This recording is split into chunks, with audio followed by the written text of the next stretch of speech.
We're very excited to have you with us today. In particular, we're just thrilled to have Darcia Narvaez and Mary Tarsha with us. Welcome to our 13th Salon of the Maternal Gift Economy Breaking Through, hosted by Vaughan and the International Feminists for the Gift Economy. My name is Letitia Layson. I'll be your moderator today. Our first speaker is Darcia Narvaez, Professor Emerita of Psychology, University of Notre Dame. She researches moral development and human flourishing from an interdisciplinary perspective, integrating anthropology, neuroscience, clinical development, and educational sciences. She grew up living around the world as a bilingual, bicultural Puerto Rican, but calls the earth her home. Dr. Narvaez's current research explores how early life experience influences well-being and moral character in children and adults. She has numerous publications, including more than 20 books, such as Indigenous Sustainable Wisdom, First Nation Know-How for Flourishing, for Global Flourishing, Basic Needs, Well-Being, and Morality, Well-Being and Morality, Fulfilling Human Potential and Embodied Morality, Protectionism, Engagement, and Imagination. A recent book, Neurobiology and the Development of Human Morality, Evolution, Culture, and Wisdom, won national and international awards. She is president of kindredworld.org, Blogs for Psychology Today, and hosts the webpage evolvednest.org. Welcome, Darcia. We're happy to have you. Thank you, Letitia and Jen, for having me. It's really an honor to be with you and this network of marvelous, heart-centered people. I'm going to share my screen now. All right, so I'm really thrilled, as I said, to be here because our work needs to be integrated with Jen's and the maternal gift economy, all the wonderful people around the world who are doing the work of transformation. And we have to figure out ways to integrate, I think, and that's my interest. And I haven't figured out exactly how to do it, so I'm going to ask you for your suggestions and comments and helpfulness in how we can knit our work together to really bring about synergistic change. So let me go on if it's going to let me move here. The outline is that I'm going to talk about this overview of alternative pathways and the one that is our heritage versus what we've fallen into. Then I'm transferring the discussion to Mary Tarsha, who I work with as a collaborator. And she's going to show a short film that we just developed, 6-minute film, and then present some data that we've collected on the evolved nest, which is what I'm going to introduce, and she will continue to discuss. So overall, as you know, we are quite unwell. And the United States is probably the pinnacle of unwellness. And we can see it all around. It just gets worse and worse. Even before the pandemic, we were on the decline for decades in all sorts of illnesses and disadvantage in health, mental health, physical health, and well-being, really at the bottom of advanced nations, so-called advanced nations. And then at the same time, we're humans, the dominant culture that's been forced upon the world, is destroying the planetary well-being in all sorts of ways. I don't have time to go through all this, but we can certainly discuss it later. The evidence is really, we're at a critical time point here. And so we need to mobilize to get our energies back to where we used to be in sustainable societies. So what is it that we've forgotten? What have we forgotten about wellness? Because we're not very well now and going in the wrong direction. And so what is it that sustainable societies have to teach us? This is what we can see if you use a transdisciplinary perspective. And I think this is required to understand how to restore our humanity. Our wellness-informed pathway is evident in these sustainable societies, that the initially basic and throughout life, basic needs are met. That's priority number one. And that fosters thriving because basic needs are met, and you honor the individuality of each person. Their own inner compass is allowed to guide them to their human fulfillment, their unique gifts. And this is a part of developing heart-mindedness, a key component of every society, virtually every society around the world. To be fully human, you have to develop your heart mind, to think with your heart. And at the same time, then you are learning how to live on the earth, putting the creation, the earth's well-being central to having a good life. So these are the four aspects of the pathway, and I'm focusing mostly on number 1 and 2. And all of these, of course, are part of the maternal gift economy. So it's the centrality of mothering, the centrality of nurturing, the centrality of gifting that provides this pathway, that supports the pathway. So what does the pathway look like in our conception?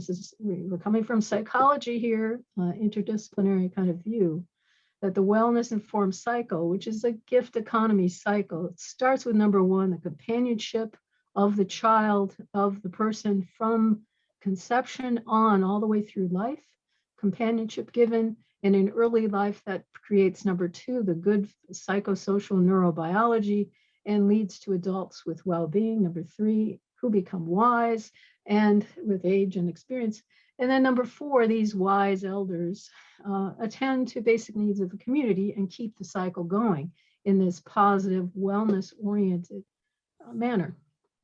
So I'm going to focus mostly on number 1 here. What does that companionship look like? What does that mothering look like? What does the nurturing that we need to flourish, to develop flourishing, to develop wellness? These are insights from our hunter-gatherer, at least this is the inspiration from our anthropologists who have identified what our 95% of our human species history looks like, from hunter-gatherers, small band hunter-gatherers, how they raise children. This is the inspiration here. I'm not going to read all the slides I'm presenting, just telling you that you can go back and when you look at the video, you can read these more carefully. But this inspires us for what we call the evolved nest. What is that evolved nest then? Well, it's one of many inheritances. We inherit genes, we inherit culture, we inherit the ecology, our mother's ecology, our microbiome. We inherit all sorts of other things, including the nest. It's also called the evolved developmental niche in the academic terms. They like these fancy terms, right, when you publish in academic journals. This is one of many inheritances, and every animal has a nest developmental system for raising their young. It's a set of social and ecological circumstances typically inherited by members of the given species. Our characteristics are over 75 million years old because social mammals emerged at that time. Over 75 million years ago, you can see the mothering occurring then, that we are the kind of mothering we're talking about.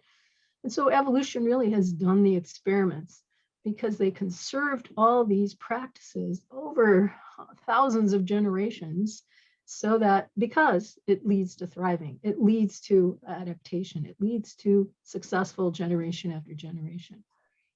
You must understand that this is really critical for babies, for human babies, because babies resemble fetuses of other animals till about 18 months of age. And they're growing their brain rapidly, born with a quarter of the adult brain volume at birth, full-term birth. Most babies are not given time to stay in the womb as long as they want to anymore. And so even less brain development. And lots of brain growth is happening. The connections among neurons, in particular, thousands per second.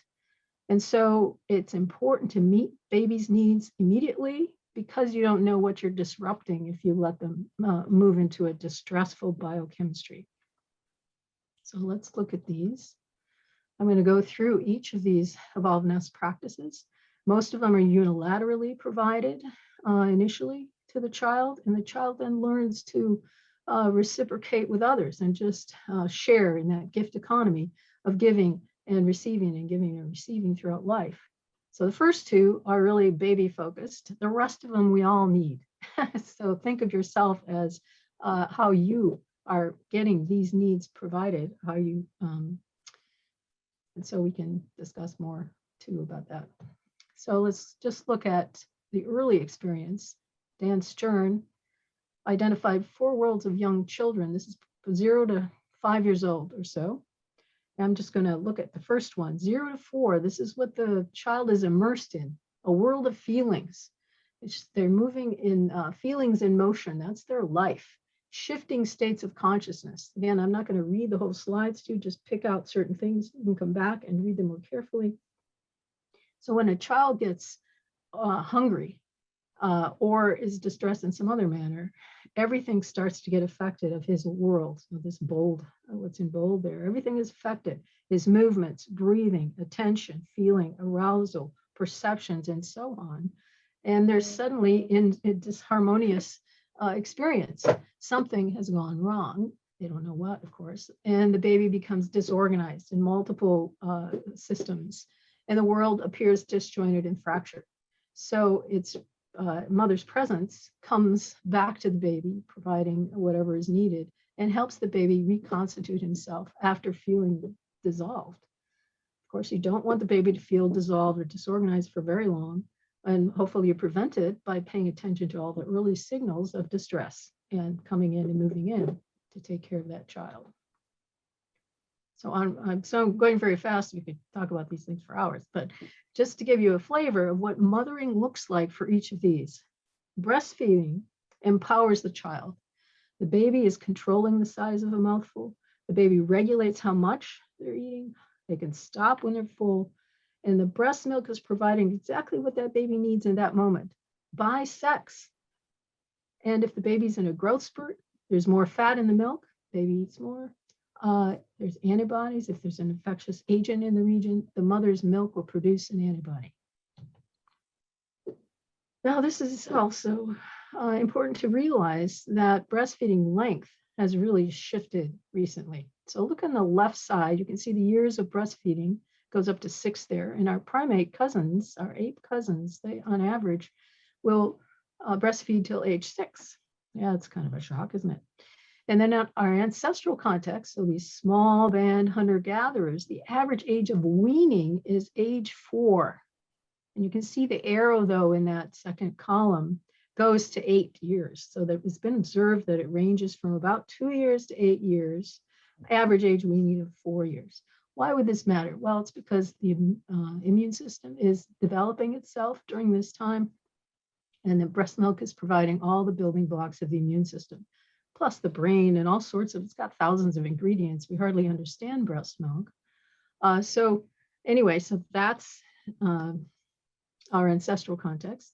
The pink bar with the arrow on it is what James Prescott has noticed in studying hundreds of societies described by anthropologists around the world, that peaceful societies breastfeed their children at least 2.5 years. And they keep carrying their children in arms in those first years of life. So even a 4-year-old will be carried when they want to be carried, and that calms them down. And that explains 80% of the variance of peaceful societies. If you add in no sanctions of premarital sex, that explains 100% of the variance of which societies are peaceful or not. Now then, the next bar is World Health Organization recommends 2 years of breastfeeding, and the American Academy of Pediatrics, the last bar, recommends 1, mostly because they don't think American mothers will do more. So there's a link there to a video my students prepared comparing breastfeeding and infant formula. It's quite interesting. So that's the framing of our history. Let's go on to positive moving touch. E. Richard Sorensen has wonderful quotes describing, he filmed people from around the world that he lived with, hunter-gatherers, and then described them later. He didn't really realize what he was seeing when he was living with them, and used the film to really notice, oh, that was what's going on. So he says here, infants were kept in continuous bodily contact. Babies were not put down. They had priority. They were not deprived of constant, ever-ready, interactive body contact, even when the group was on the move under difficult conditions. So that's, again, our heritage for positive touch. Positive climate. Positive, welcoming social climate does not include letting babies cry. In the United States, this is a common myth that if you let babies cry, they'll learn that they can't use crying to get your attention, and it's an extinction, behaviorist psychology idea that you're conditioning them to not manipulate you, essentially. This is a very famous study that people have forgotten about often, and it shows that that's just not how it works. That the babies who are left to cry, whose mothers are trying to not let them be themselves being manipulated, are the babies who become disruptive and difficult over time. So it's the insensitive, unresponsive, controlling mothers who try to mold the babies to their routines, to their wishes, and to their explanations that are the spoiled babies, right? So the ones who receive the care that they need at the moment are not the spoiled babies. So this positive climate is one that is really important for developing the infant's communication skills. So that's what's going on. When the baby signals, the mother responds. The mother or the nurturer responds with what's needed. So maybe it's playful response. Maybe it's a plea for, I need to be picked up if I'm not being carried. Or I need some suckling. I need some comfort. So it's interesting that they found that they observed these mother-child dyads for over a year, that those who are well cared for in the first months are the ones who don't cry as much later in that year, and they don't cry later in childhood. So to be welcoming, you need to show these infant elicited social behaviors, these facial expressions, vocalization, baby talk, high pitches, gaze, a reversal of how adults gaze, you're watching more closely, head movements, you look excited, proxemics, you're moving back and forth, all this stuff, exaggerated. Adults who are natural with babies do these things automatically, or they've learned to do them. I think a lot of women have forgotten how to do this because they didn't grow up with babies. They didn't have practice, and then they have their own baby and they think they have to treat it like a little adult or something. And what baby needs is not being provided. So what we find is that well-functioning adult personalities depend on welcoming childhoods. They have more initiative in adulthood, self-reliance, and they look for help when they need it. And they know when to look for help. And they have grown up in families that provide for their needs with support and encouragement. And in adulthood, they're still part of a stable social network. So these are things that we see as part of a thriving adult, a thriving pathway from childhood to adulthood. Self-directed social play. In the first year, social play begins at 6 weeks or so, when the baby can hold gaze with the mother or nurturer.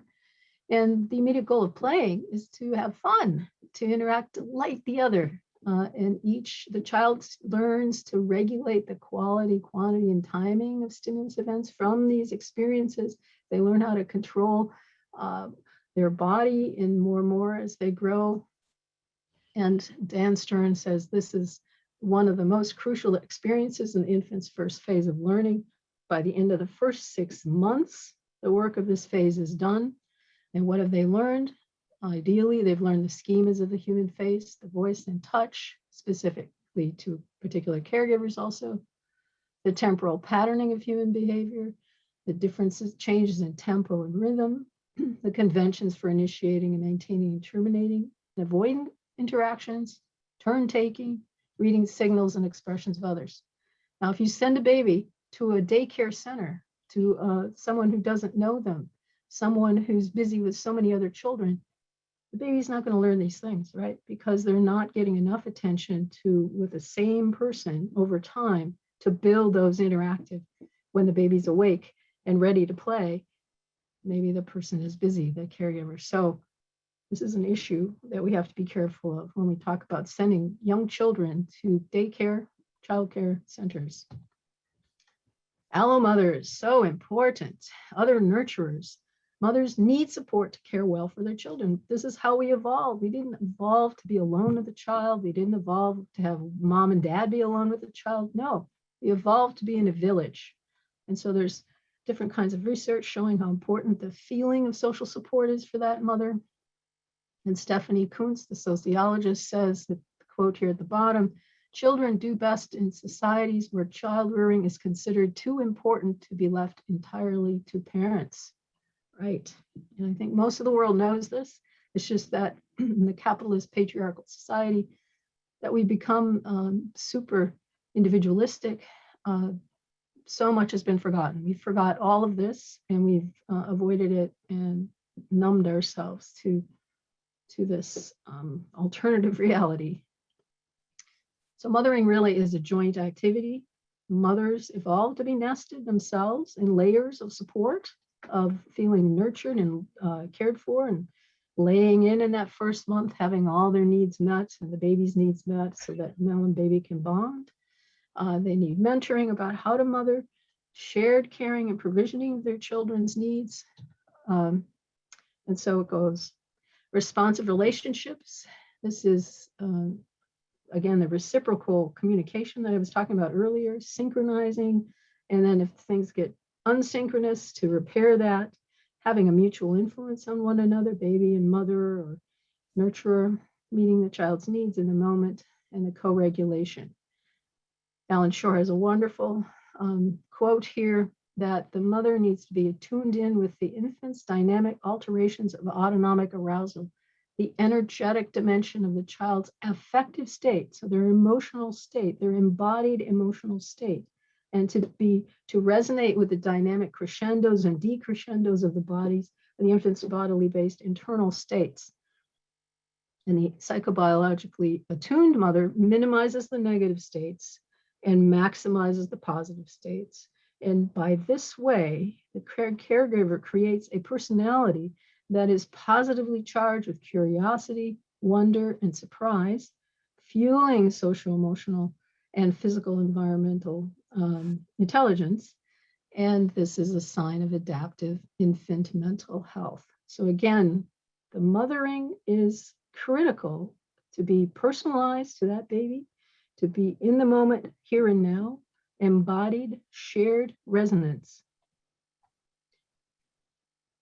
So we want the sweet spot in the middle of activation of optimal arousal, and the mother and child will move in and out of that. The mother might over-arouse the baby, and the baby starts to get kind of panicked or fearful or turn away, and then the mother has to turn it down, right, and bring it back to that sweet spot. Or if the baby is just kind of a good baby, doesn't really say much, they can be under aroused and they'll be dysregulated because there's not enough of encouragement to grow their spirit, their psyche, their energy, right? So responsive caregiving is in the middle.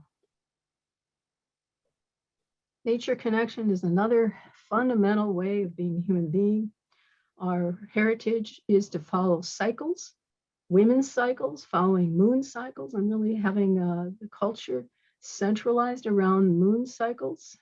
Radical anthropologists are talking a lot about this. Birth, life, death, transformation orientation, rather than living and then either going to heaven or hell. You know, it's the end of your life. That's it. So a lot of fear, anxiety, death anxiety in the patriarchal system, but that's not our heritage. Cycling with seasons, and also with the place-based understanding of the landscape, to know how to live well there. So our sustainable indigenous nature connection is this view. A thing is right when it tends to preserve the integrity, stability, and beauty of the biotic community. It is wrong when it tends otherwise. We used to know this deep in our hearts. We were raised in this way. And this is another piece of what needs to be restored. Right now, we have nature deficit disorder, nature disconnection, and so we don't really care properly for the earth. We know that nature immersion can help. build attachment to and responsibility for the natural landscape, and having caring relationships with other than humans will help build that, reconnect us to the created world. Healing practices,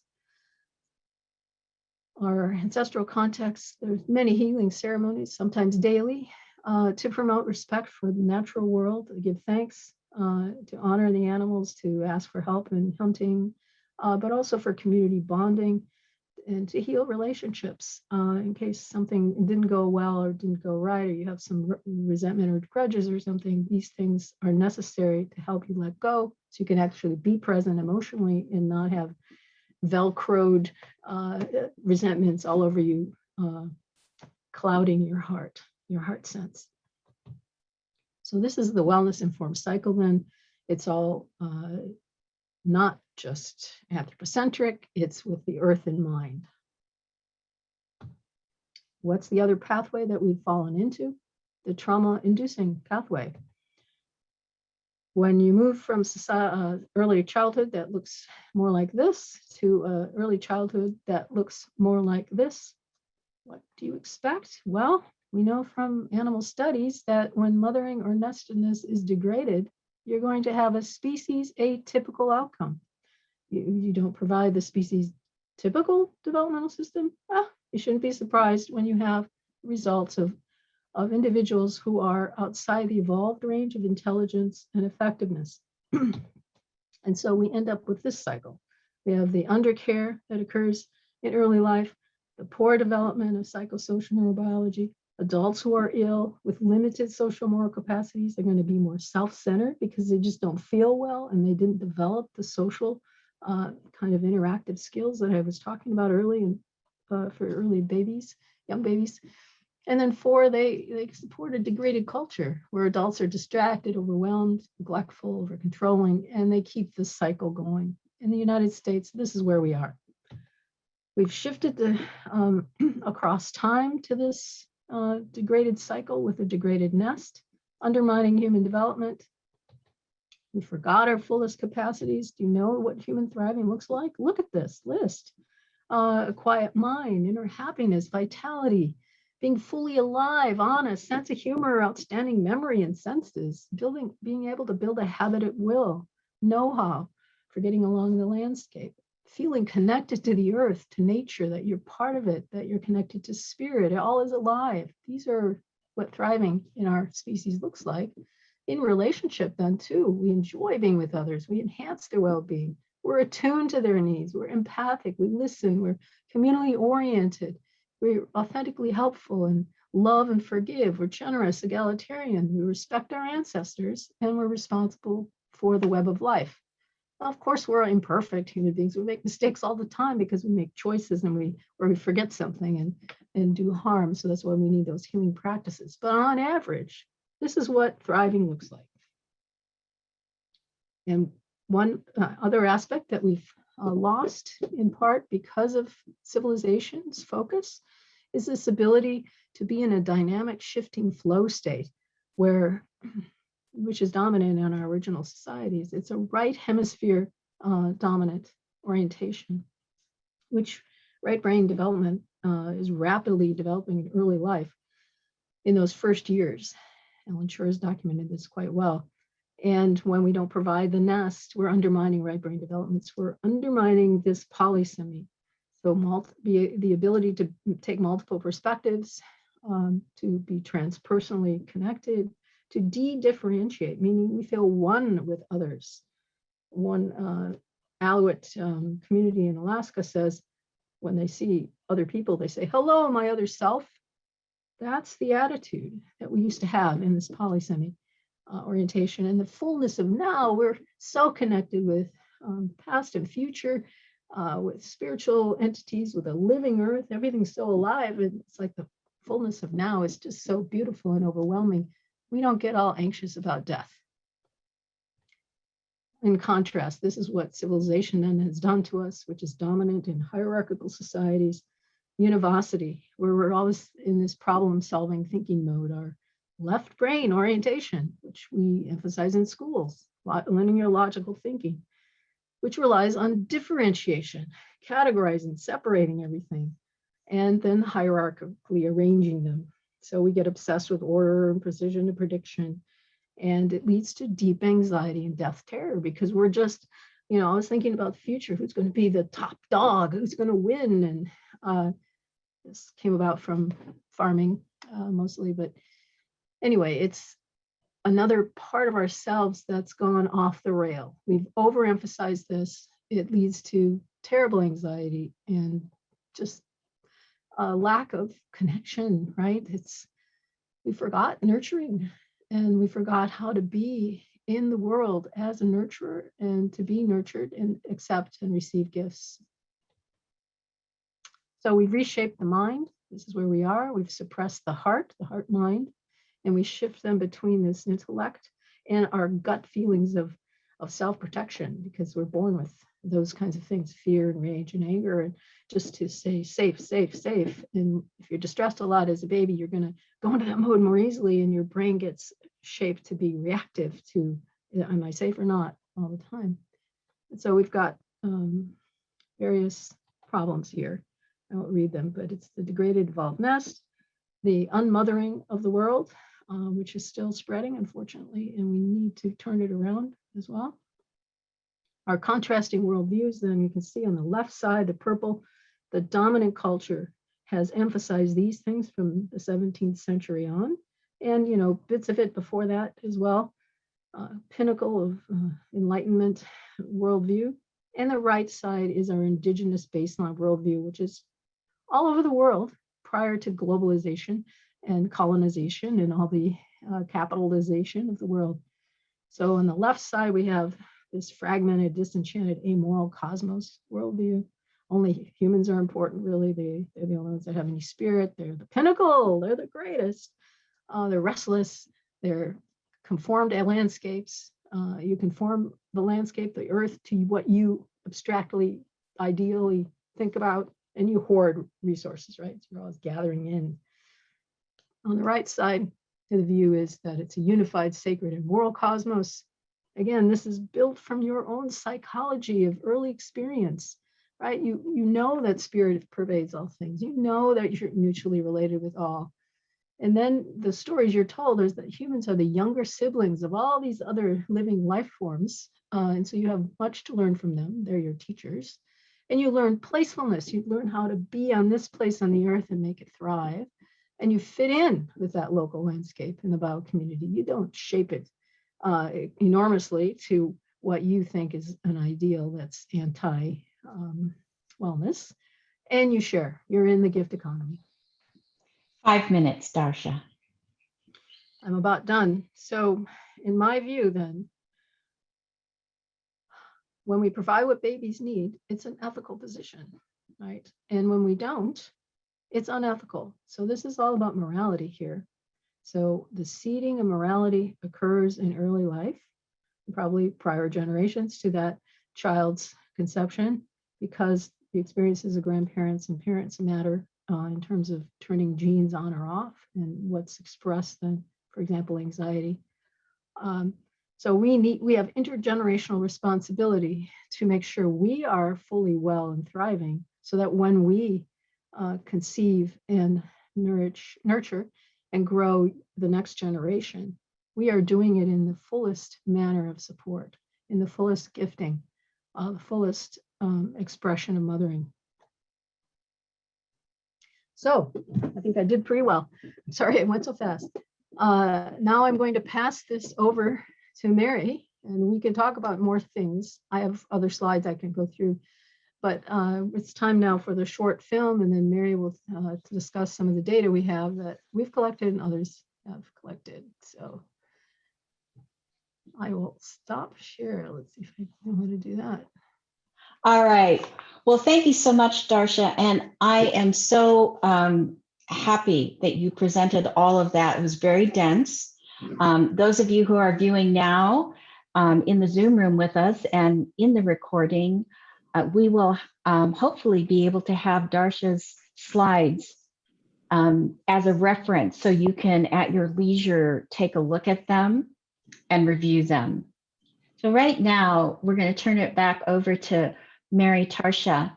She is a doctoral student in the Kroc International Institute for Peace and Studies and the Department of Psychology at the University of Notre Dame.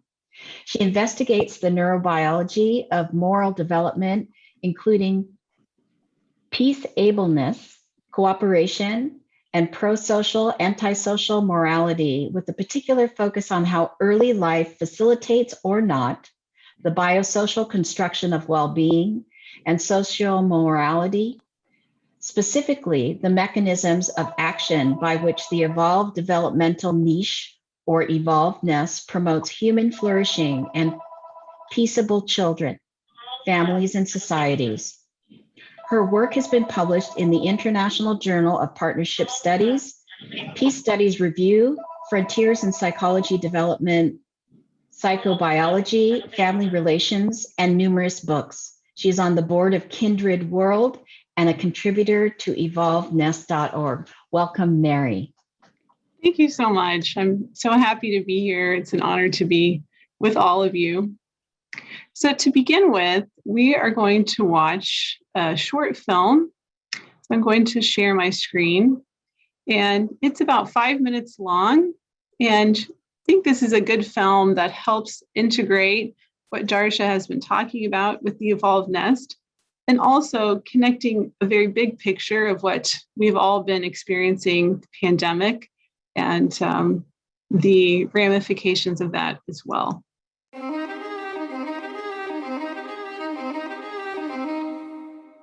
We've been told a story that we are selfish, aggressive, rugged individuals. But if that were true, we should have no problem with physical distancing and self-isolation.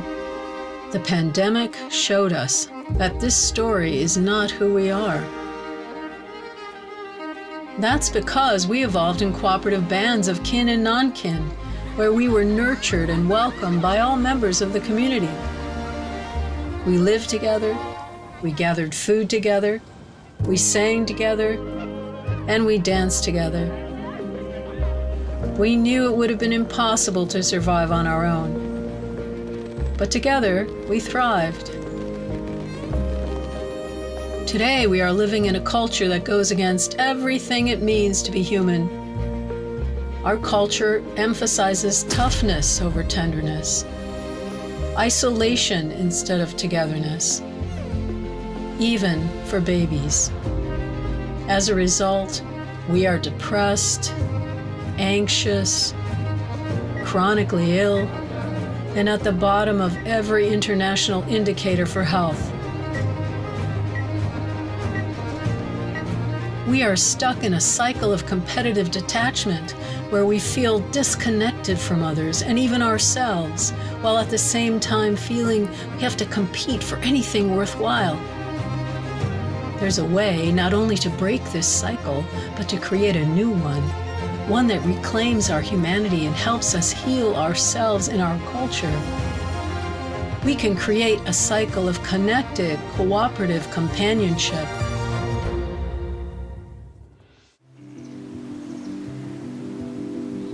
For most of our existence, we have created culture from the bottom up, from the way we raise children, and from the top down, from the stories we told one another.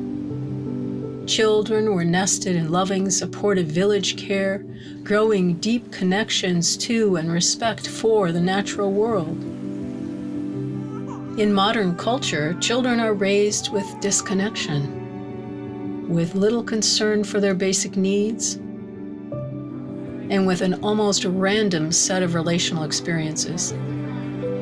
They still hear stories conveyed by various media, but they are full of put-downs, egoism, and violence. Babies require an external womb experience to grow and connect with others.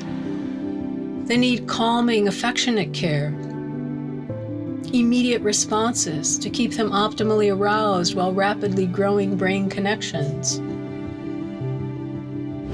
Without this early care, without meeting our millions-year-old biological needs for our evolved nest, babies learn a pattern of disconnection from the self, from others, and from the world. manifesting in self-protective mindsets and irritation with people from different backgrounds or with different ideas. We withdraw from social life because it's just too painful, triggering the traumas we experienced early on in life. We constantly seek to fill a void we were never biologically intended to experience. The good news is that it's possible to break this cycle of competitive detachment and restore the cycles of connected, cooperative companionship. We can learn what our basic needs are and find ways to help everyone get them met. We can take steps that open our minds and hearts and build empathy towards others who are different from us. We can become aware and careful about where we put our greatest asset, our attention. We can build attachment to the natural world by immersing ourselves in its beauty and developing our connection with its aliveness. Cultures can and do change. It begins with each one of us realizing our inherent nature to be empathic, flexible, and sovereign beings, followed by taking steps to heal and restore our core nature.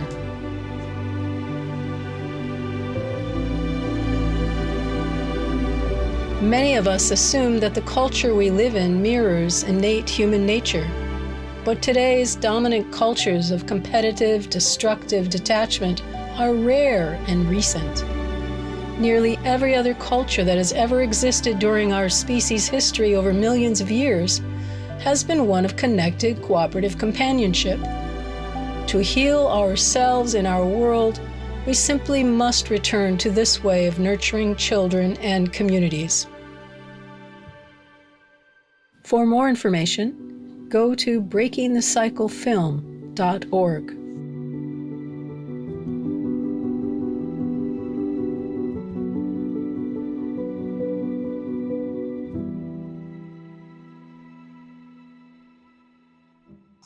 Okay, great. I'll just take a moment.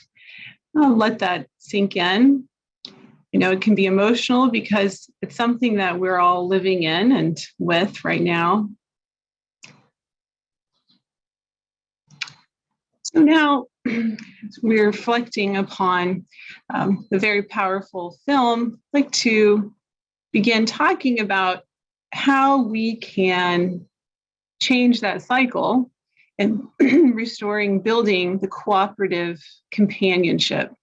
And we see one way that we can do that is by mothering, and specifically learning about how mothering influences the neurobiology of the child. And so that's what I will be talking about today.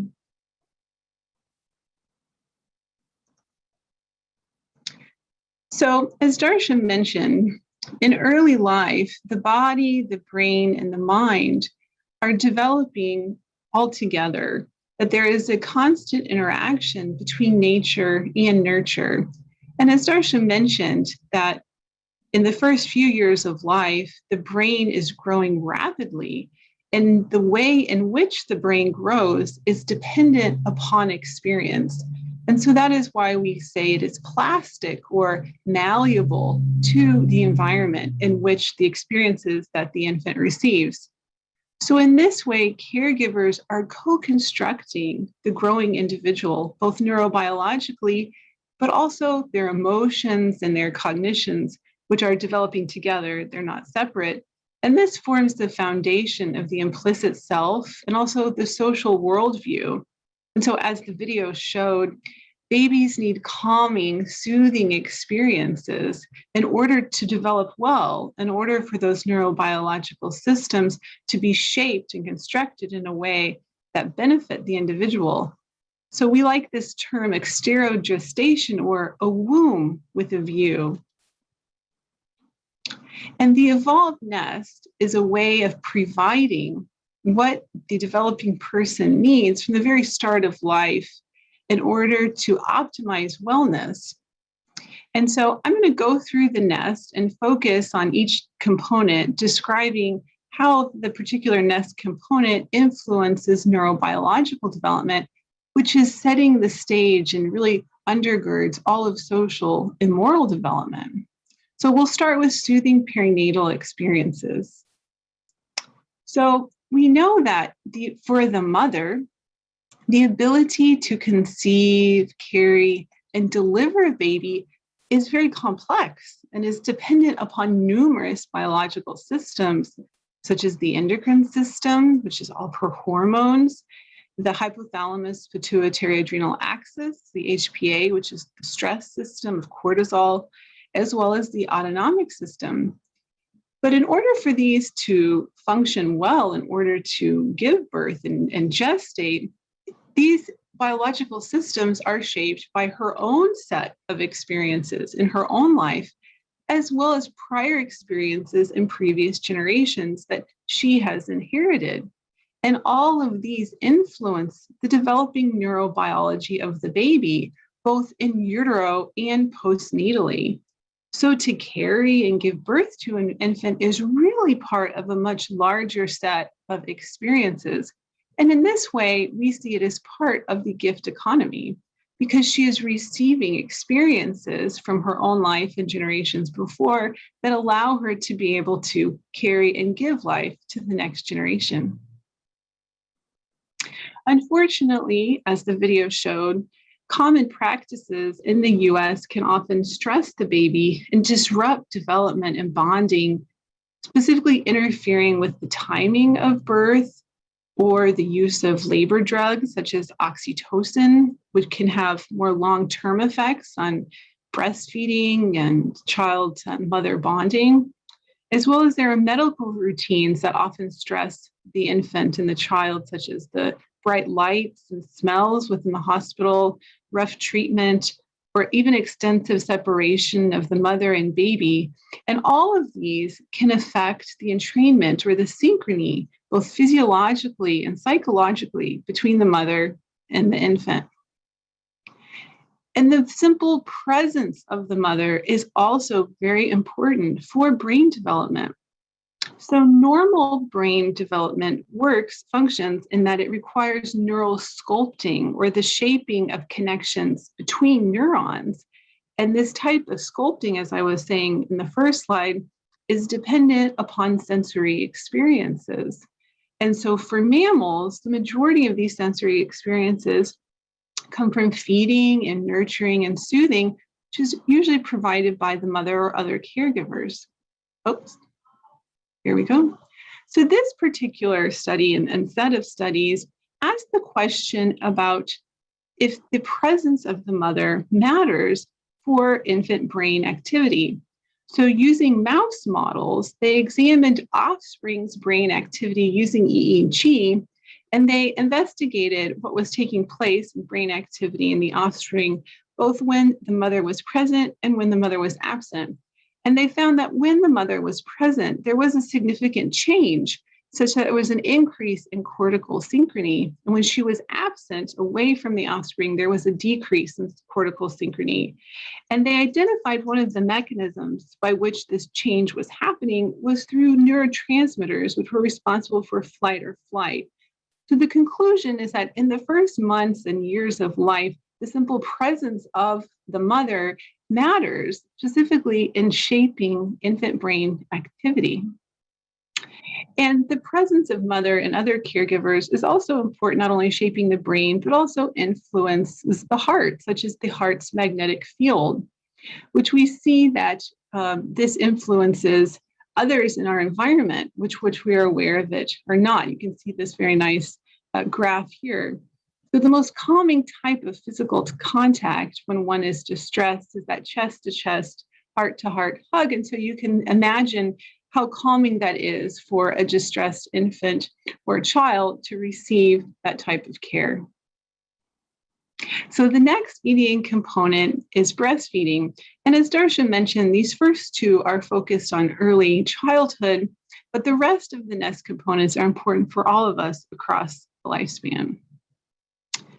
Breast milk is phenomenal in that there are numerous studies that show its relationship to cognitive development in general, specifically intelligence and having higher IQ and executive functioning skills, with evidence that these changes and differences persist into adulthood. Breast milk is also an analgesic, meaning that it minimizes and reduces pain, the experience of pain or stress within the infant. The sugars within breast milk are phenomenal in that they function as an antimicrobial and provide a protective biofilm. This is a recent finding. And so it is providing the infant with this added layer of immunity. Comparing breastfed versus bottle-fed infants, there are differences in the size of the brain, so breastfeeding infants having larger brains, specifically greater myelination of white matter, and observational studies comparing the two groups show that breastfed babies have both greater cognitive behavioral and behavioral development. The next nest component is positive moving touch with no negative touch. So mammals need touch in order to grow and synthesize DNA, which promotes healthy sleep cycles, adaptive behavioral arousals, exploratory activities, and social and cognitive functioning, as well as provides calming effects. Positive affectionate touch also has long-lasting health benefits in reducing stress and preventing hippocampal dysfunction and even eventual depression. And we know that negative touch or corporal punishment has long-term negative effects. So this quote is from a meta-analysis, which in science means they're looking at numerous empirical studies over several years, gathering as many possible, looking at the evidence. And they determined that spanking is empirically similar to physical and emotional abuse when examining its long-term effects on the developing person. The fourth nest component is positive climate. As Darcia said, positive climate has to do with the emotional tone within the environment. And so infants and children need to have experiences of more positive rather than a negative emotional experiences. So more joy and serenity, a sense of expansiveness, less sadness and anger, fear and humiliation.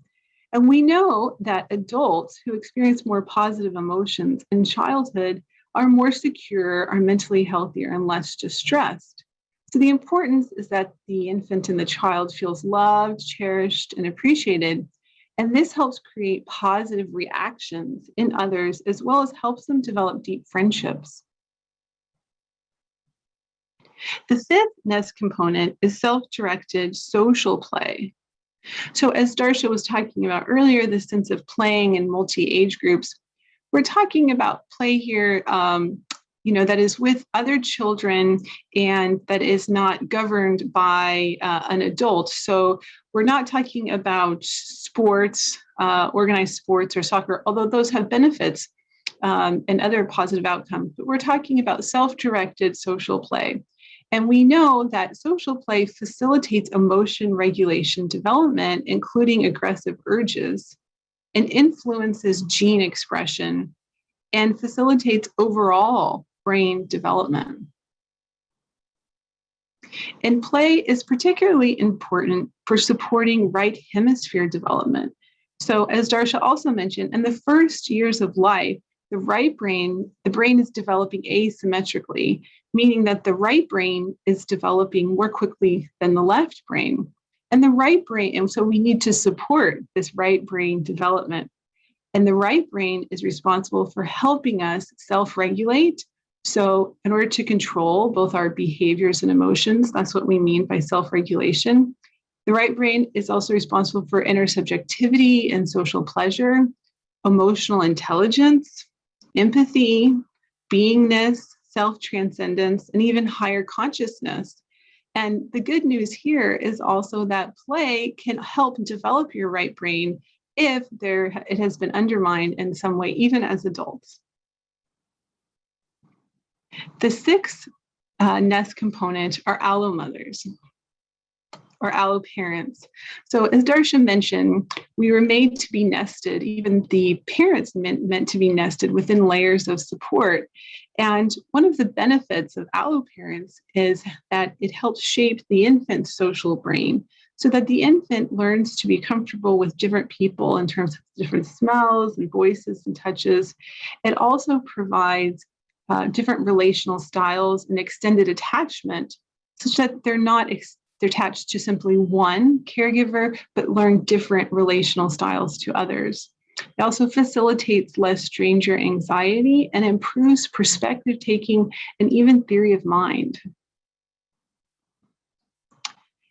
When parents need other caregivers as well to help them in the task of raising children, and when parents are surrounded by a supportive community, their knowledge and expectations about parenting increases, and the stress surrounding parenting decreases, allowing for more positive rather than negative interactions between them and the child. And so because allo parents increase the positive and decrease the negative, they're seen as a protective factor for both parents and the children. The seventh nest component is responsive relationships. So as Darcia also mentioned, responsivity means meeting the child's needs in the moment.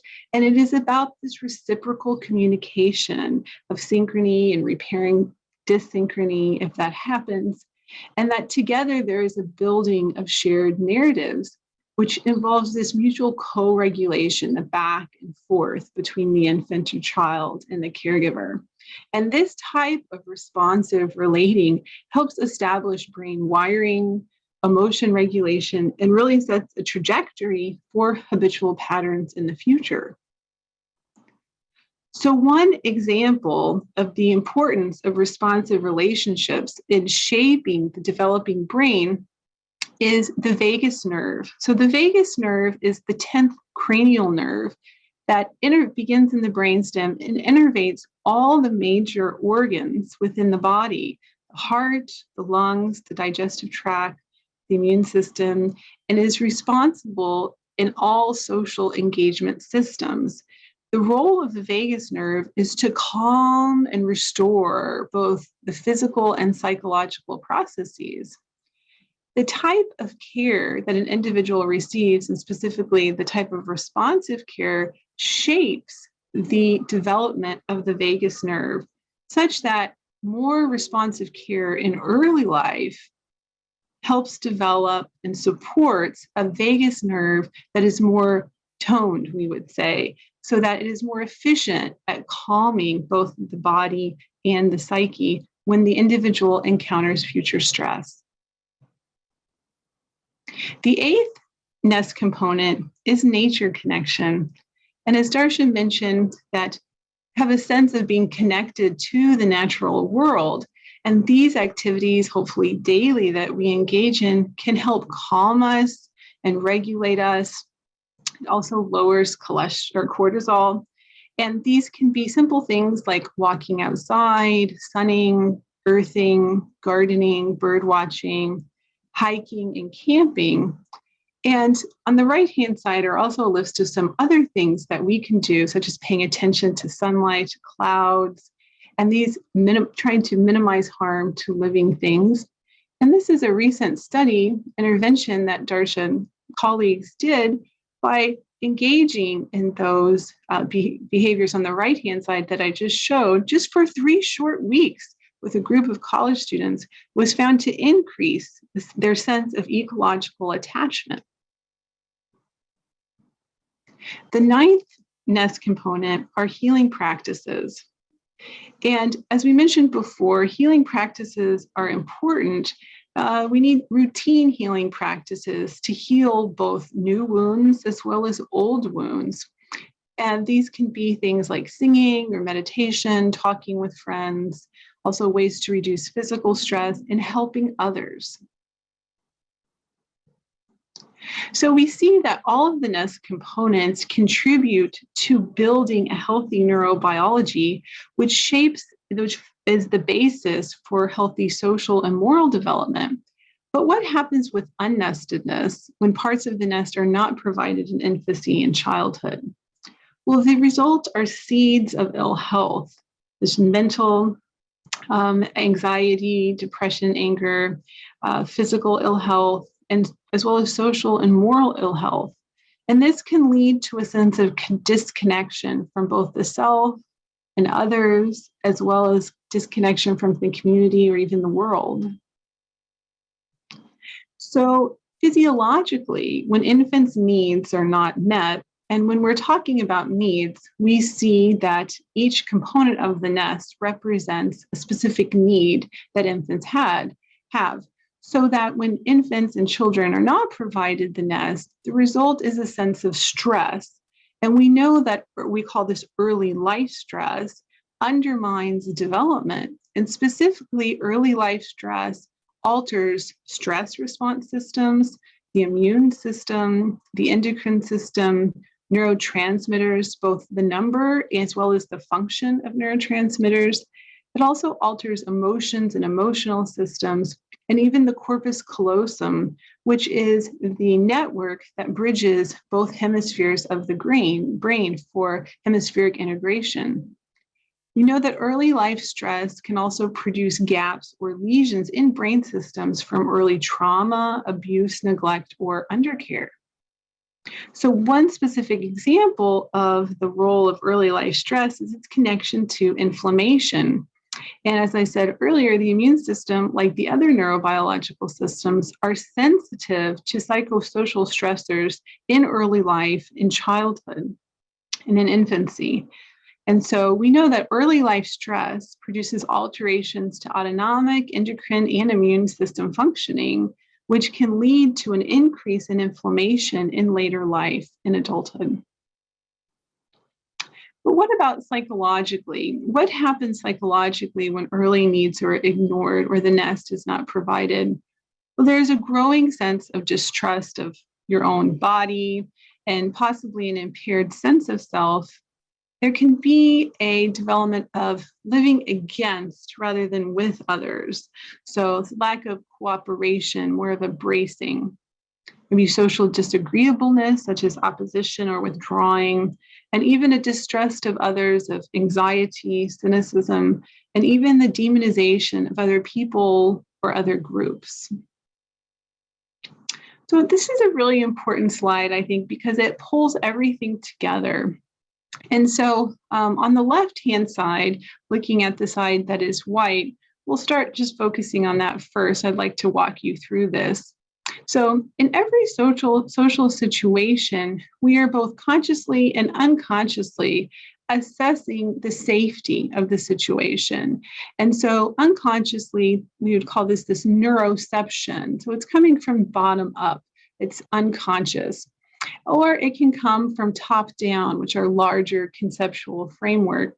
And if we assess that the situation is safe, this can lead us to an engagement orientation, a sense of approaching, reward, social reading, meeting making. This is this engagement or attunement with others.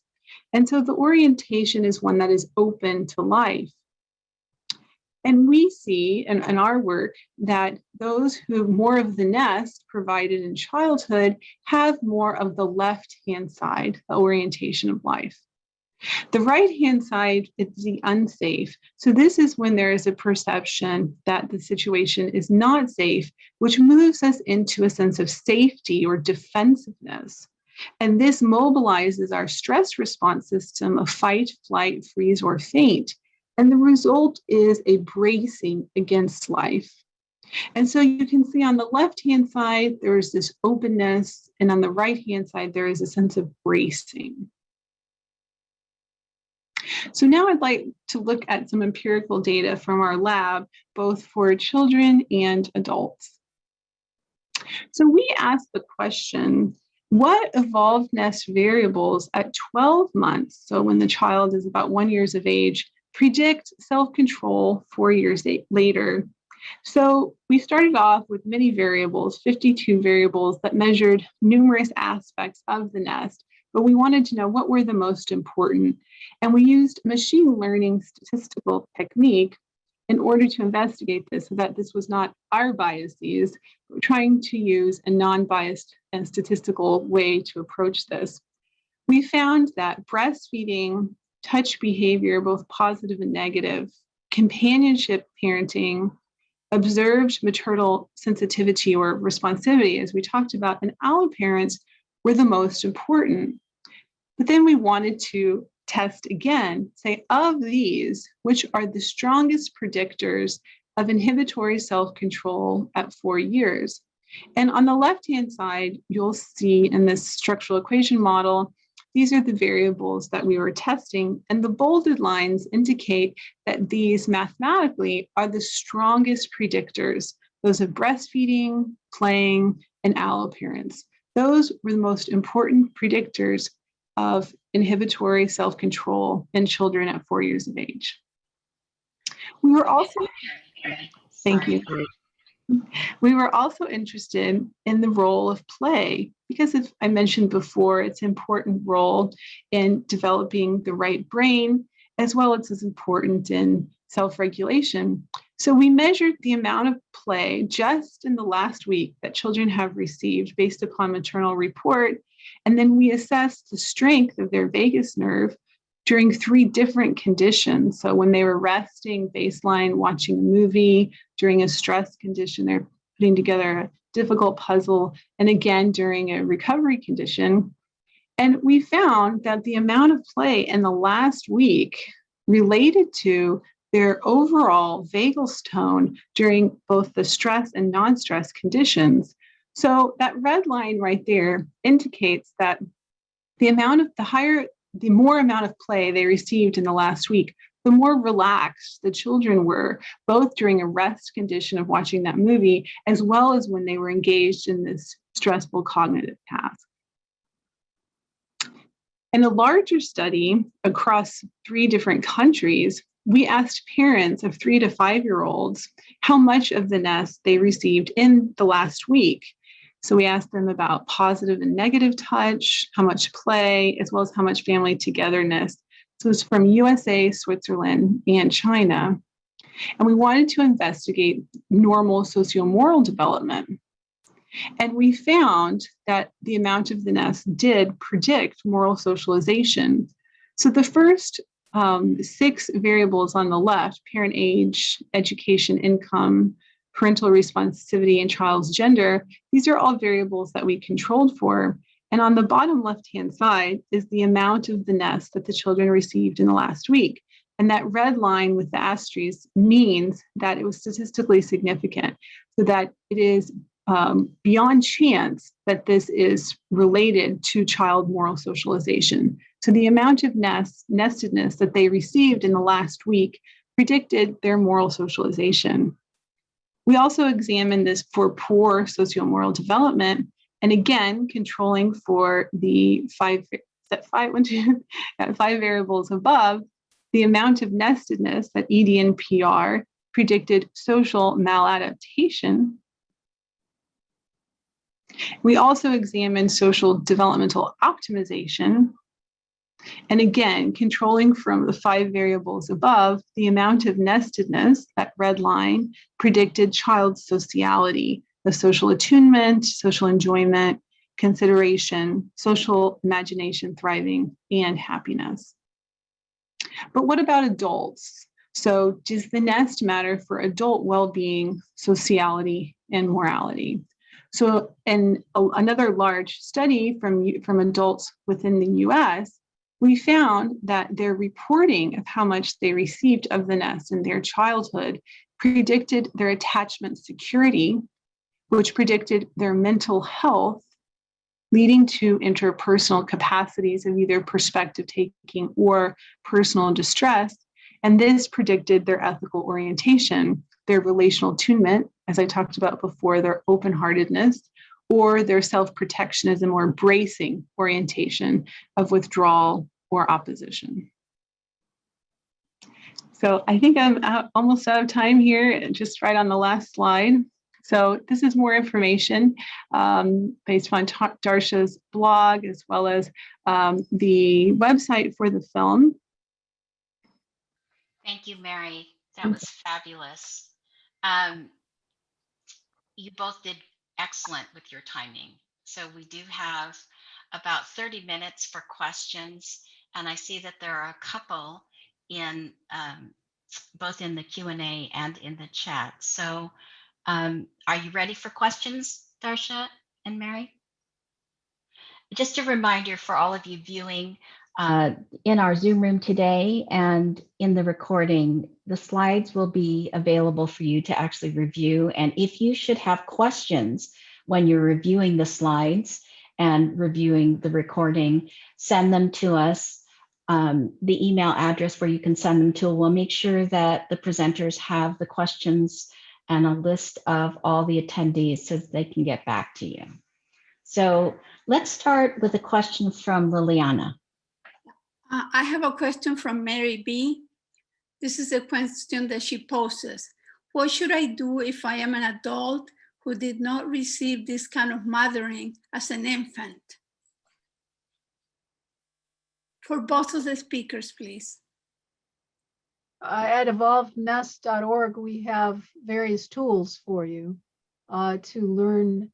Essentially, when I discuss this, I emphasize the importance of learning self-calming. Probably you have some dysregulation in some fashion. And so it's important to practice belly breathing or meditation or different, you have to find what works for you that helps you calm down. And then once you have learned to identify when you're getting stressed, you know, your jaw gets tight or you feel your shoulders hunching, that's a signal to deep breathe or whatever it is, whatever technique you have. And once you've at least started to practice that, then you're going to be able to be more open to others. So often we have these jaw tightening experiences in social situations because our vagus nerve or other systems didn't get set properly to feel safe. And so then you can practice in social situations the belly breathing and and then learn ways to have social enjoyment with others. That can be often dancing works, or I always encourage play with young children because they're so spontaneous. They pull you out of yourself, and then your right hemisphere will grow and you'll become just better able to be socially attuned to others. And then also to expose yourself, the higher order thinking that also matters, to read stories and watch films that actually increase your empathy for people who are different than you. So if you feel resentful towards those green people, watch, because of what you've been told in childhood or encouraged to believe, find movies and books and things about green people so that you can build your understanding, make friendships with people who are the green people. And so there's different techniques you can use to help yourself. At evolvednest.org, we have 28 days of self-calming. So there's each day you can take one of a practice and test it out. And we have 28 days of nature connection. We call it eco-attachment dance, where that's also about immersing yourself somehow in connecting to the natural world, both intended to help you get back centered as an earth-living, earth-loving creature. I would also say that you've already taken 2 steps, maybe and probably many more. So the first one is acknowledging what you have not received. So that, I mean, I don't even think that's 1 step. I think that's like 1,000 steps, really. So great job. And also you're participating in salons like this that provide safe spaces that you can build community and a network of other individuals. And I would just add that you can also, establish a friend or someone that is trusted that you can talk about your progress in how you are working on nurturing yourself in order to be a nurturer to others and to heal those wounds in your life where you did not receive that nurturing. And I myself personally have found it helpful that you have friends that you can go back and forth with on that. But if that's not possible, also journaling from day to day and keeping track, because clearly you're doing a great job. Thank you, Mary and Darcia. Let's go to another question from Judith. When I was a child in the 50s, there was a great emphasis on if anything went wrong with a child, it was the fault of the mother. And so I'm just wondering how this concept is different, because it seems to relate a whole lot of difficulties as adults to the early mothering. So how does that relate to the concept of fault? Right. We usually introduce the nest, and we left out slides because there wasn't much time. We usually introduce it as a community provision. So yes, mother has the baby in the womb and generally would provide breastfeeding initially, but even the breastfeeding was shared in our ancestral context. Everything else is provided by community. So it's not just mothers. We evolved to be cooperative caregivers to young children, and it's just not in our nature to separate and isolate mothers and babies, and to assume that mothers and fathers can do it alone. So I think the collectivist societies are much better at this. They understand that, and in the Western world, we've moved to individualistic orientation and do-it-yourself orientation, and we think that parents then are to be left alone with children, which is crazy from our species perspective. So it's not mothers, it's the layers of support she needs even before she conceives, and during pregnancy she needs lots of support to do it well, and that's our history, that's our heritage. Mary, did you have something you wanted to add to that? Yes, so one of the slides we usually have is just the communal responsibility. So the evolved nest is communally provided, and it's a responsibility that we all have to each other. Yes, I think it's really hard when you live in an individualistic society to shift your perspective if you've never had the experience of a shared community where you might have say 5 or 6 adult women and 5 or 6 adult males, plus the older siblings who also care for a child at the same time, so that no one person is solely responsible, except perhaps maybe during the nursing time when the nursing mother who can handle that. So I think it's really important to acknowledge that it is the community. It's not to blame the mother. Right. There's no blaming the mother, no blaming the parents. It's a structural systemic breakdown that we need to really shift to, not just individuals. Right. So it's, what did your community forget is the question to ask now. It's not only a new term. Instead of saying, what's wrong with you? The new term that Oprah Winfrey and Bruce Perry are saying is, what happened to you is better because of trauma-informed practice. And we're starting to emphasize wellness-informed practice, which then requires that question: what did your community forget? Yes. It really is the starting place to begin relating to each other with compassion and empathy by asking what happened versus what's wrong. Yes, thank you. Liliana, do you have another question for us? Yes, I do. I have a question for both panelists from an anonymous attendee. And she says, as a person of color, these have been very painful presentations to listen to, parentheses, as fascinating and useful as they are. How do you deal with the deep stresses of growing up not white in the US? What can be done to help white people understand how white privilege has led to many of the social pathologies we see in the US today? If it's not clear, I can read it again. No, it's clear. It's a big question. I mean, it's a question for every presenter of any information, I think. It's so huge. the United States was built on racism, and it's just so marbled in all of its practices. It's a very big challenge.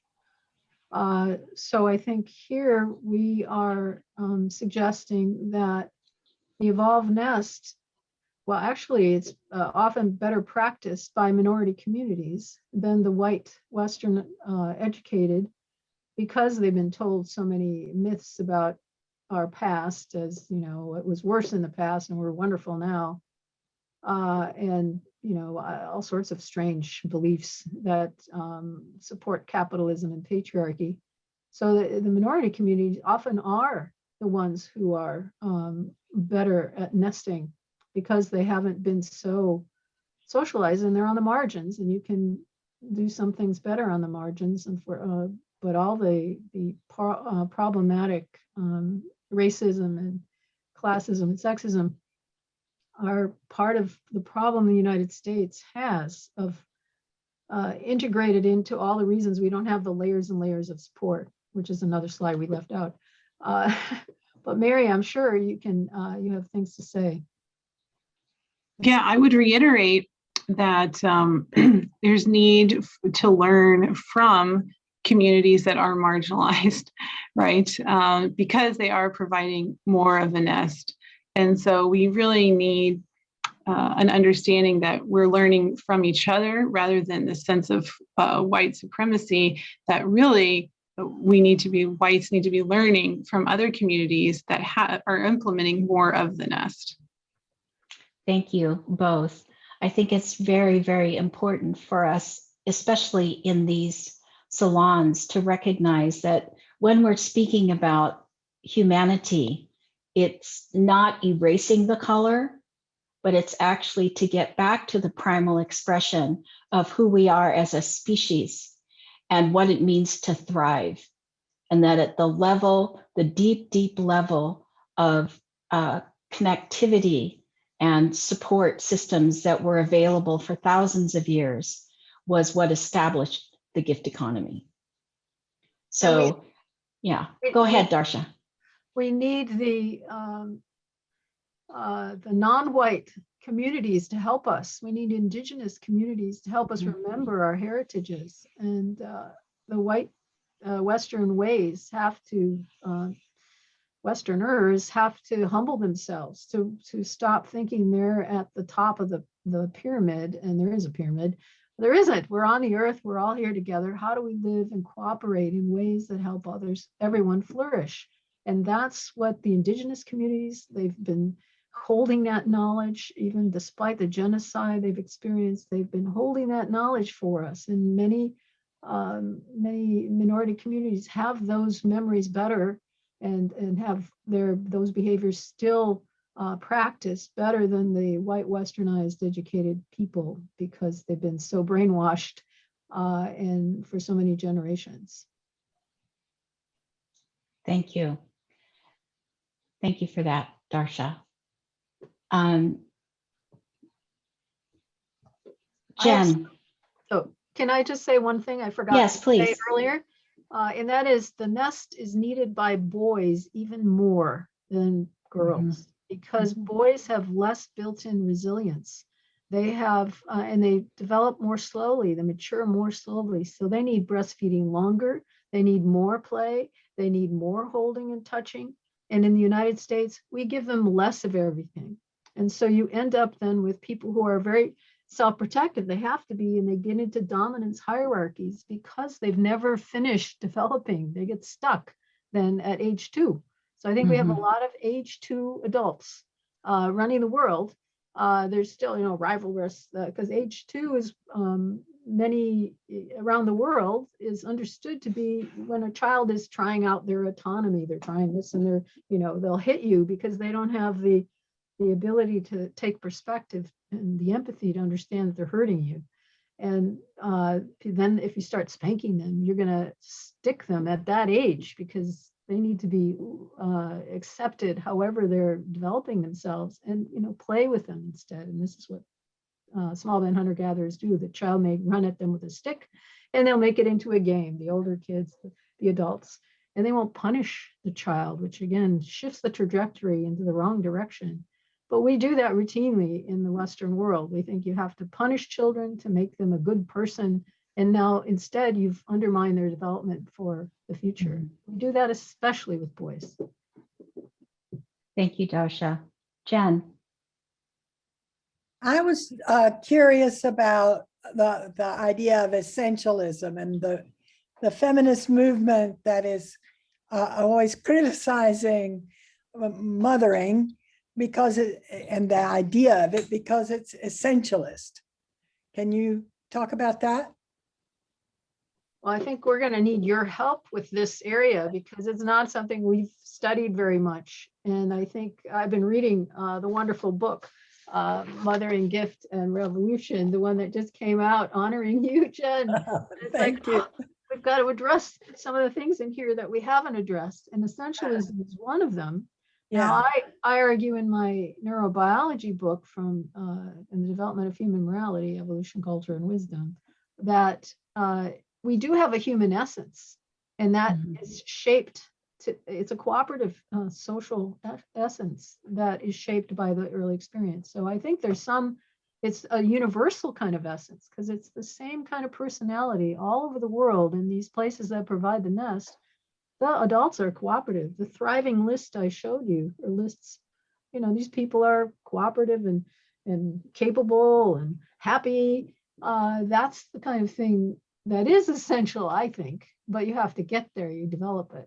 Now to say there's male, female essence, I don't know. I don't want to go there. That's the problem if they talk about that it's the essence of women to be mothering. And actually, I think it's the essence of everybody to be mothering. Yeah, it's the essence of humans. Yes. Yeah. It's the animal instinct and all species that have children mother. It's not just humans. So we learn it particularly in the epigenetic period from the care that our mothers give us. So we, as babies, we learn it. Right. Environmentally, as well as it's not just instinctual. I agree. And I think Freud kind of spoiled things because he got off on this sexual Oedipus complex and everything, interpreting the boy's need for more nurturing as some sexual thing going on. I don't know.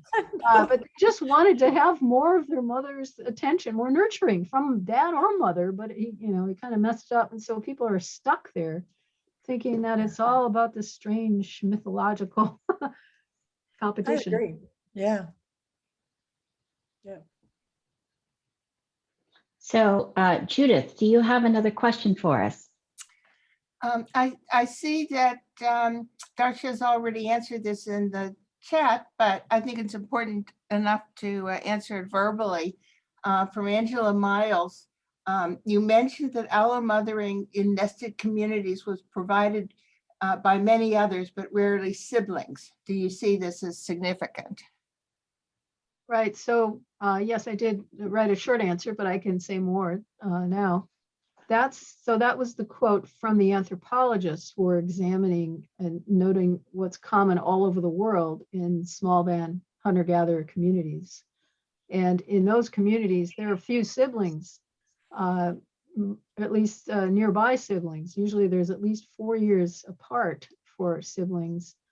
And they had high childhood mortality rates before age 15. So that's played into it.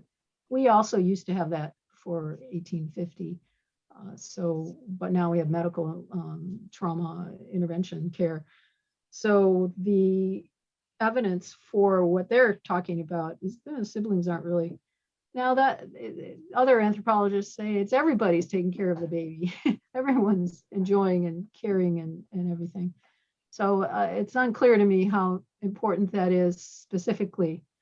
But what would be important is the sibling rivalry issue. So if you have less than 4 years between children, I think there's going to be more sibling rivalry, which might be a problem because then they're not, each of them aren't getting the nurturing, potentially that they need, unless they're, all the community around them, right? So it matters what kind of nestedness the community is providing.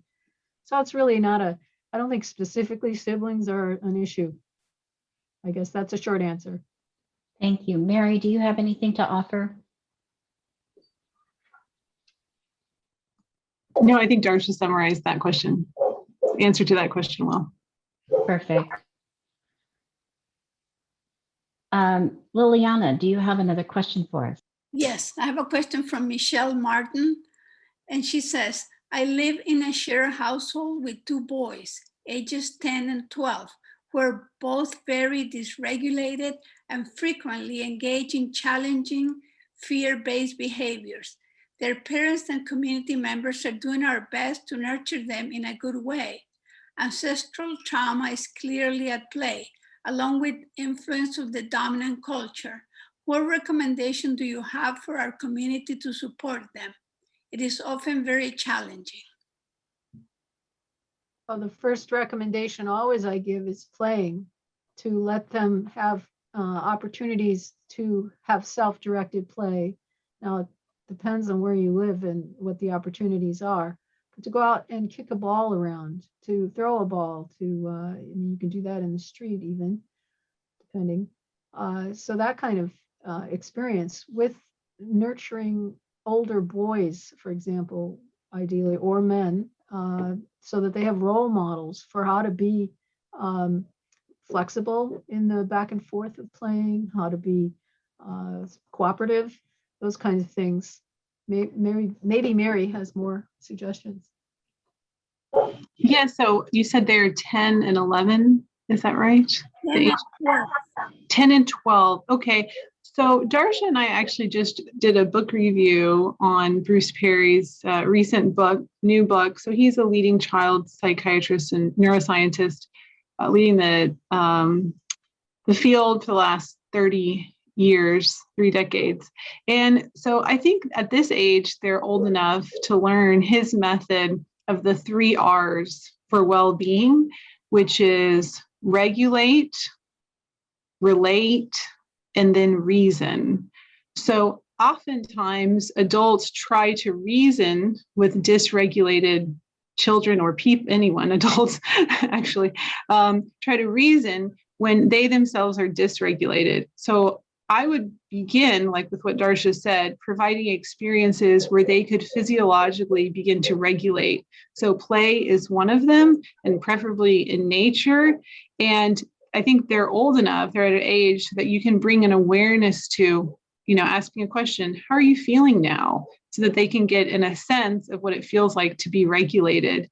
And that can help them begin to be aware of when they are regulated versus dysregulated.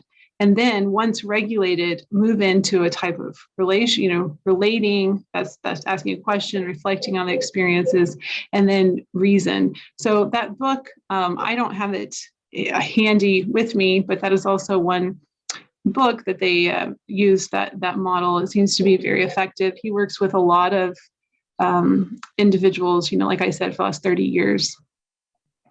I'll put the book in the chat. Thanks, Darcia. Judith, might you have another question for us? There are several questions in various forms that ask in one way or another, what is the relationship between what you're talking about and our current environment of brainwashing and conditioning and COVID and virus and vaccine and all of the stories that are coming out about our current physical health systems. So what's the question? Sorry. How does what you're talking about relate to our current environment with COVID? Well, it depends on the circumstances. I think for some families, it's been a blessing for being able to be with their children more, instead of commuting hours away or being away from them for hours every day. And now some families have benefited from that. Other families have been isolated and haven't had enough support to feel positive about the experience. Mothers are frazzled in many ways from, at least in the United States, from not having enough support, from being responsible for everything. Their children on Zoom for schooling, their younger children just need attention and playing, and then they have to work themselves and then keep the house and the home going. So it's been quite difficult for many families, I think, to provide a nested, calm environment that especially young children need. Mary, you probably have more to say. Yes, and I think one thing that we didn't emphasize in the presentation, did a little bit in terms of the stories that influence how we perceive things. And remember that slide, safe versus unsafe, moving us into open-hearted versus the protectionism. So I think depending upon people's experience with COVID, this changes depending upon the protectionist orientation versus being shifted to being open-hearted. This influences our perception. And so that then becomes a filter by which we are taking in information from whatever source that is, whatever news source. And so I think going back to the nest and related to COVID, in order to change that, we can begin by asking, how can we provide the nest, or what aspects of the nest need to be provided around family right now in COVID? And then just, gradually, then I think it shifts to more of a safety, open-hearted orientation, and then our perception of things can also shift as well. And one of the best things to do is to be outside in the natural world. It calms you, and you can find ways to feel connected. When we shut down our university and went online in spring of 2020, it was right in the middle of the course I was teaching, where we were supposed to spend the rest of the semester outside, connecting to nature and all sorts of different practices, and then doing those with kindergarten 5-year-olds. So we couldn't do that. So all the students went home, and then so I had to assign them. They had to find their own ways to do nature connection and work in groups via Zoom. They found that quite useful, because it was such a stressful time that they were isolated from their friends. They might be with family, but they felt disconnected. And they found it very helpful to have to find ways to connect with the natural world. And that kept them much more at ease and less anxious and depressed than if they hadn't had those exercises. Wonderful. Thank you so much. Jen, are you raising your hand? Yes, sort of, yeah.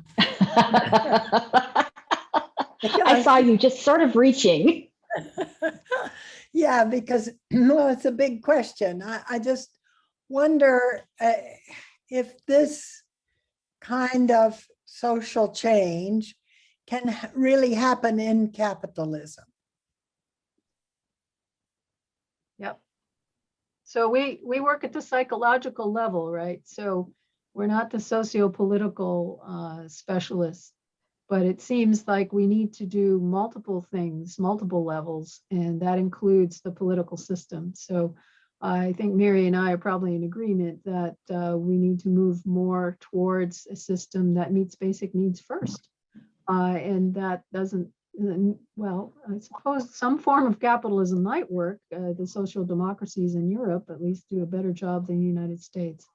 But ideally, we are going back to the communal orientation of our ancestors, where the gift economy is predominant.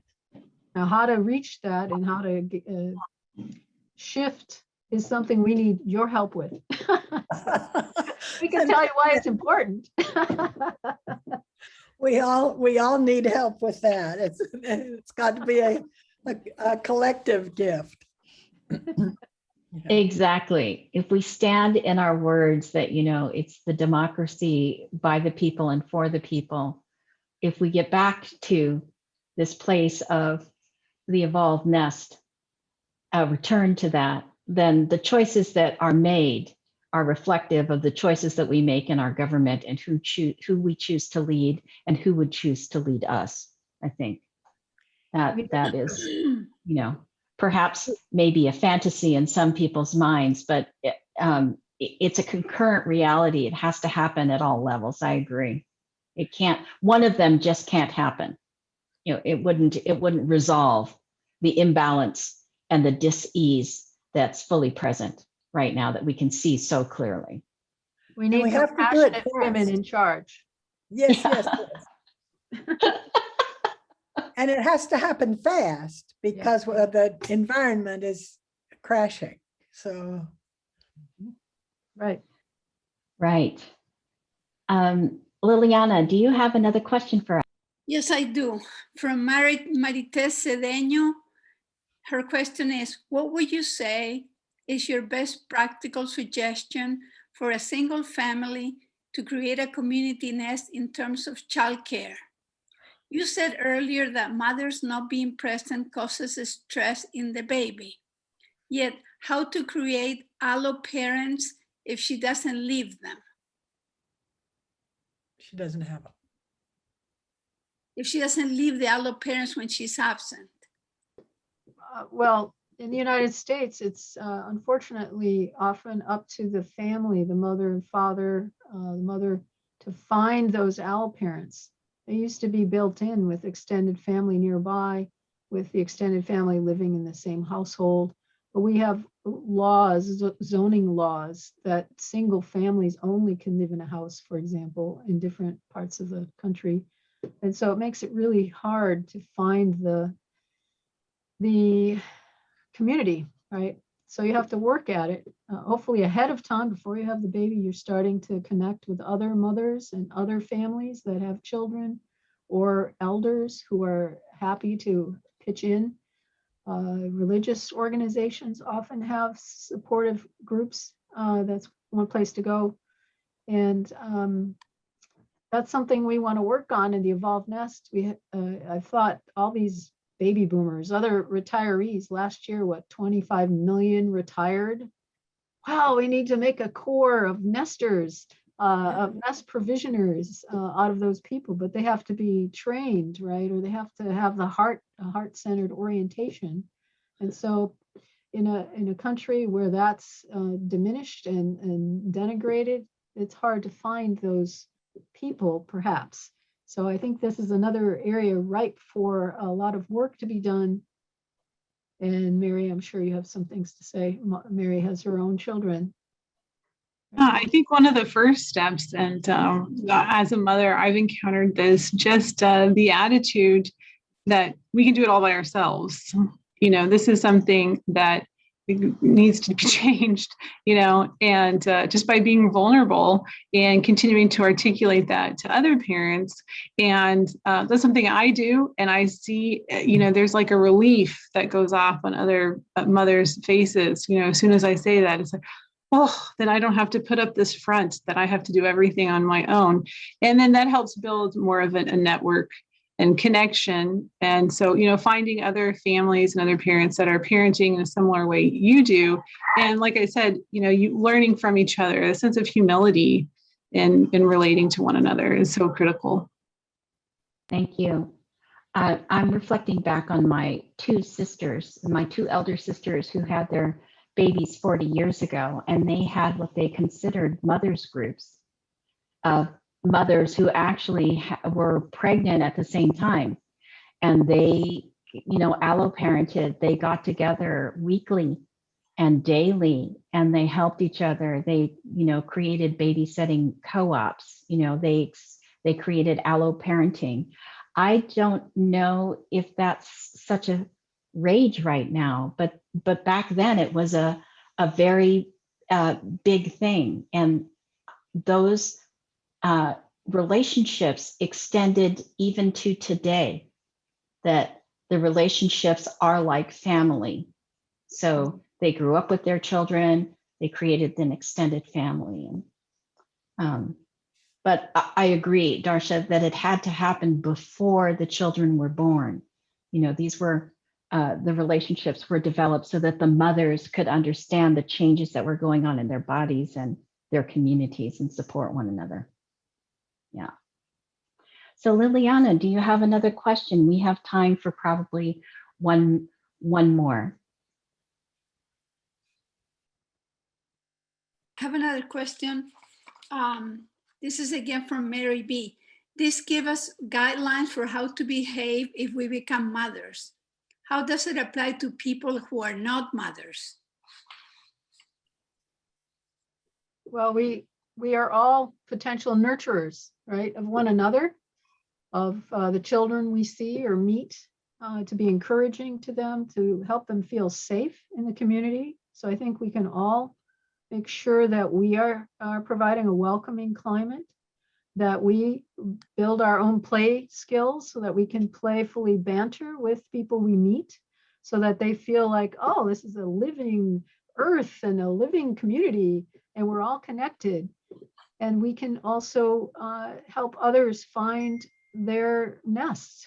We might provide nature experiences for others, or healing practices, and find ways wherever we work or wherever we exist to be the nurturer. So one of the key things is, of course, to develop your heart sense so that you're in the state of lovingness rather than a state of stress or distress or bracing against the others.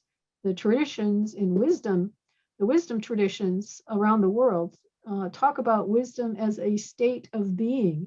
It requires letting go of fear, overcoming fear, and being in a state of love.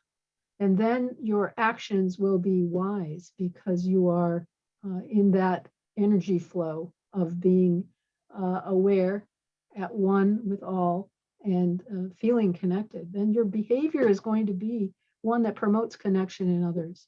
So I think we all have responsibility to make sure that we are developing our heart sense and not existing in our intellect divorced from our heart, or existing in our gut of fear, anger, resentment, or panic.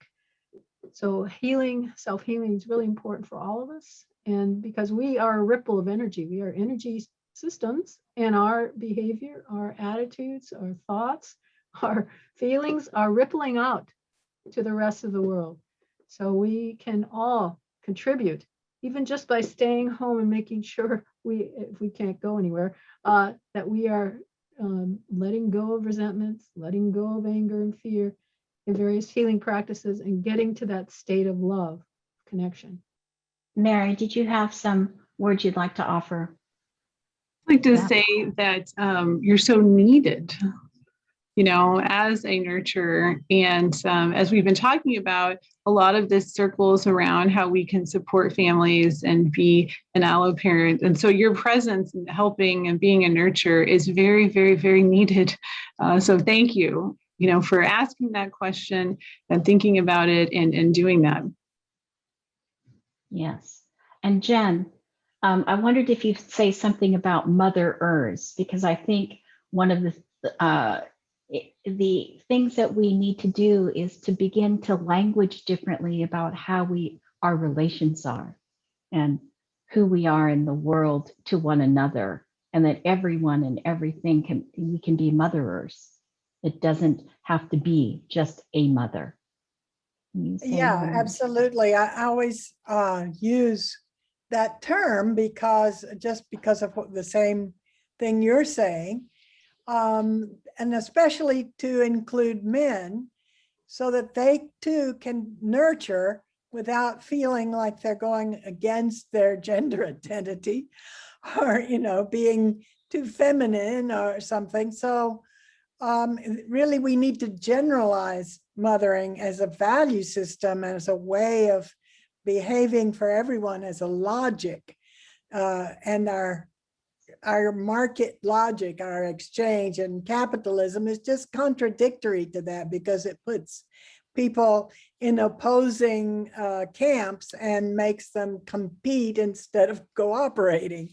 And so we need to generalize nurturing, to have a nurturing economy and a nurturing society as a whole. So, yeah. Thank you. Thank you for that. I think it's just critical that we recognize this, whole element that by using the word motherer, we bring back visible this notion of what it means to not just nurture, but what it means to actually bring forward another generation, right? Yeah. Because nurturing doesn't imply that, but mothering implies that there's another generation that comes forward. So I'm looking at our time here, and I want to just say how much I appreciate both Darcia and Mary for your attention to the details, and that we are grateful that you're going to allow us to put up your slides so that people can have that as a resource and they can find you and find how they can be in touch with you if they have other questions. And I want to thank Jen always for inspiring us.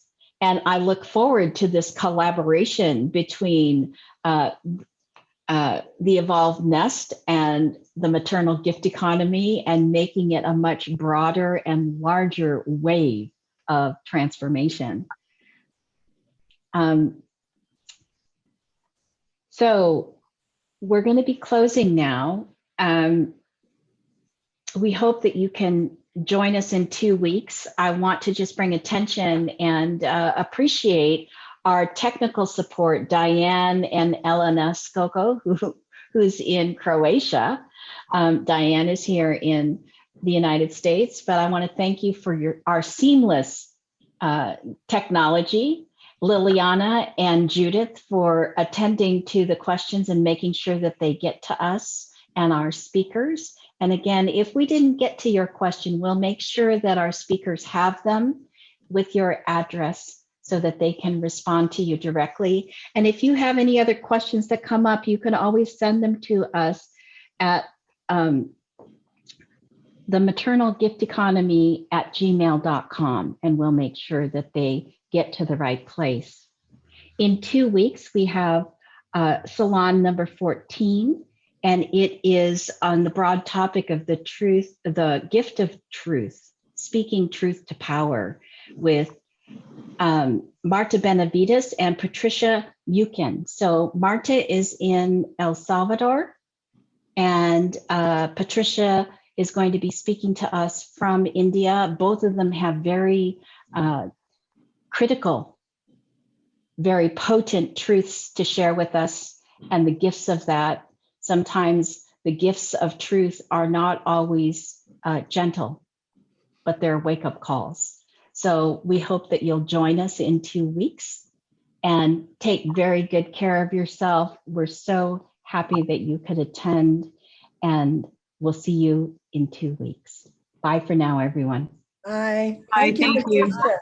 Thank you. Thank you, Darcia and Mary. Thank you so Thank you, Wonderful- Darcia and your Mary. wonderful work.